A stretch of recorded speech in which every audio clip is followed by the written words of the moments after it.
చీమ పావురం short story. ఒక నది ఒడ్డున ఒక మర్రి చెట్టు ఉండేది. ఆ మర్రి చెట్టు మీద పావురం నివసిస్తూ ఉంటుందంట.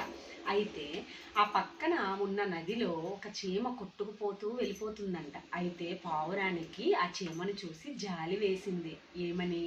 ఈ చీమని నేను కాపాడదాం అనుకుంటున్నా అనేసి పావురం అనుకుంది. అయితే అక్కడ ఉన్న మర్రి చెట్టు ఆకును తెంపి ఆ నదిలో వేసింది.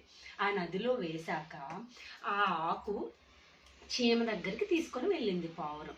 అప్పుడు ఆ చీమ ఆ ఆకు మీదకి వచ్చి అలా అలా ఆ వాటర్ దగ్గర ఆ ఆకు మీద ఎలా తేలుతూ భూమి ఒడ్డు మీదకి వెళ్ళిపోయింది. ఒడ్డు మీద దగ్గరికి వెళ్ళాక ఆ చీమ ఆకు నుండి ఒడ్డు మీదకి వెళ్ళిపోయింది.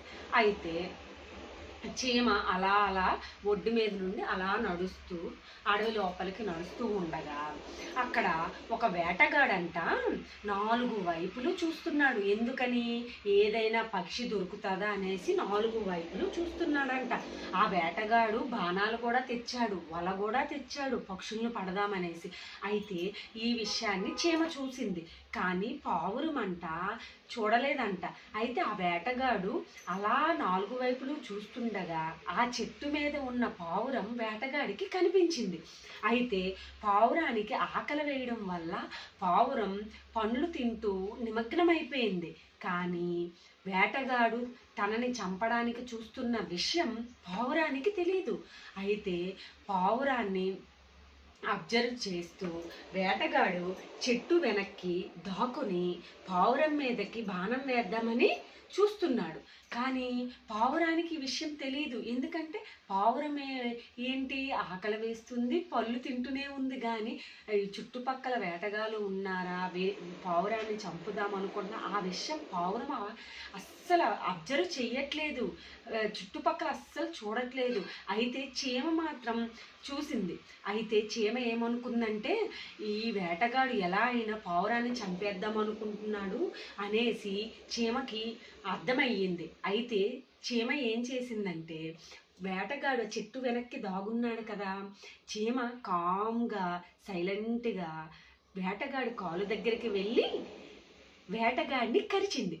వేటగాడు అప్పుడు ఏం చేశాడు, ఆల్రెడీ వేటగాడు సైలెంట్గా బాణం విసిరాడు. అయితే అంటే విసరడానికి రెడీగా ఉన్నాడు. చీమ ఆ టైంలోనే వేటగాడు కాల్ని కరిచింది. అప్పుడు ఏమైంది, వేటగాడు గట్టిగా అరిచాడు. అమ్మా అని అరిచేసరికి పావురము వేటగాడిని చూసింది.